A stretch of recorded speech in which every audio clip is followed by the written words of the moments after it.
మీరు ధ్యాన జ్ఞాన ప్రచారం చేయాలనుకుంటే లక్షలాది మంది ఆదరిస్తున్న PMC ఛానల్తో భాగస్వాములు కండి. The PMC trust. Google pay, phone pay number 8977009932. అందరికీ నమస్కారం అండి. రోజుకొక మంచి మాటలు. ఈరోజు మరొక జీవిత సత్యాన్ని తెలుసుకుందాం. మనందరం కూడా వైరాగ్య సంపన్నులం కావాలి. వైరాగ్యం ఉంటేనే ముక్తి మోక్షం. అది ఎలాగో తెలుసుకుందాం ఈరోజు. శుభవార్త వినటం అందరికీ సంతోషదాయకమే. పెండ్లి, జననం, షష్ఠిపూర్తి ఇలాంటి విషయాలు ఎంతో ఆనందకరమైన సంగతులు. కానీ ఎక్కువ మందికి ఇష్టం లేని పదం మరణం. ఆ పదం అనటం, వినటం అశుభంగా భావించేవారు ఎందరో ఉన్నారు. ఆత్మీయుల మరణం అందరి మనస్సును కలత పెడుతూనే ఉంటుంది. జ్ఞాపకాల అలలతో కనులు తడిసిపోతూ ఉంటాయి. పుట్టిన ప్రతి ప్రాణి కూడా గిట్టక తప్పదని తెలిసి, తాము కూడా ఏదో ఒక రోజు ఈ లోకాన్ని వీడిపోవాల్సి వస్తుందని తెలిసి, పోయిన వారి కోసం ఏడవటంలో ఆంతర్యం ఏమన్నా ఉందంటారా? తన మృత్యువుకు 7 రోజులే సమయం ఉందని పరీక్షిత్తు తెలుసుకొని దిగులు పడే బదులు జీవితంపై విరక్తి పొందాడు. మృత్యుభీతికి విరుగుడు వైరాగ్యం. వైరాగ్యం ముక్తికి మొదటి మెట్టు. హరినామస్మరణ వలన ప్రాణికి ముక్తి లభిస్తుంది అని సుఖమహర్షి పరీక్షిత్తుకు భాగవతాన్ని కూడా బోధించాడు. కురుక్షేత్ర యుద్ధం తరువాత ధృతరాష్ట్రుడు దయనీయమైన స్థితిలో కూడా ఉన్నాడు.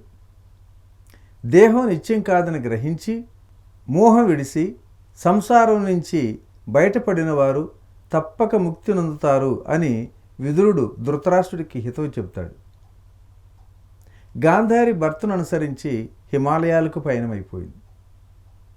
పెదతండ్రి కనిపించకపోయేసరికి ధర్మరాజు కంగారు పడ్డాడు.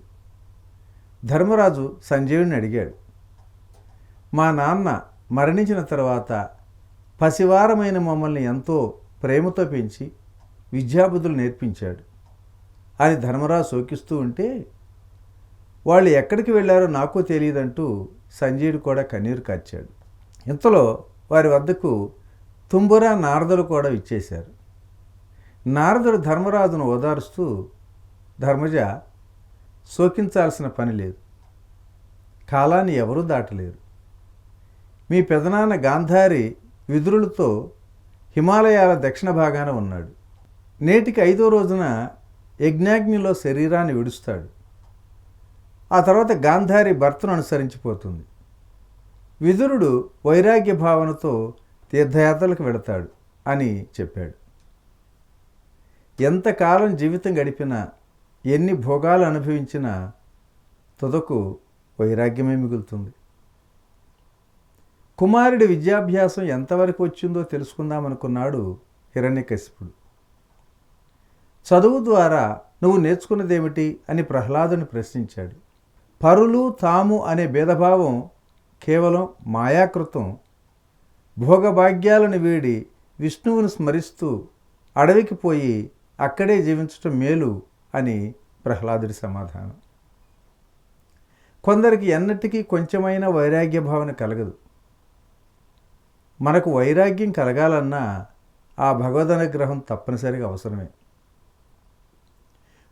ముంచుకుందుడనే యోగి పొంగవుడు శ్రీకృష్ణ భగవాన్ని స్తుతిస్తూ ఇలా అంటాడు, స్వామి, లోకంలోని స్త్రీలు, పురుషులు నీ మాయ వల్ల ధన సంపాదన రూపమైన రోగాన్ని, సంసార రూపమైన గృహాన్ని కూడా పొందుతున్నారు.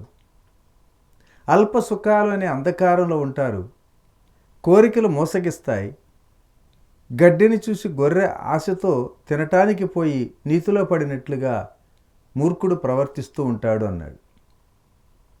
భౌతిక సంపదలన్నింటినీ అసహించుకొని లోకరీతిని విమర్శిస్తూ నీతి పద్యాలు చెప్పిన వేమన వైరాగ్య సంపన్నుడు కూడా. భగవంతుడికి ఇలా జీవించేవారు చాలా ఇష్టలు కూడా.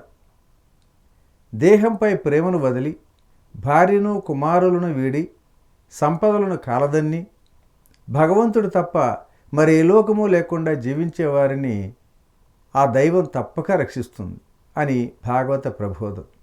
అందరూ అంత వైరాగ్య సంపన్నులు కాకపోయినా భౌతిక సుఖాలను కొంత దూరంగా ఉంచటానికి ప్రయత్నించమని పౌరాణిక కథలు మనకి ఎంతగానో సూచిస్తున్నాయి. కాబట్టి మిత్రులారా, ఇకనైనా దేహభావన వదిలి నిజమైన సంపద ఏమిటో మనం అనుభవపూర్వకంగా తెలుసుకొని పత్రిజీ చెప్పినట్లు ఆ మరణ భావన గురించి బయటపడదాం మిత్రులారా. Okay, thank you. మరి ఈరోజు ఈ మంచి మాట ఇంతటితో ముగించుకుందాం.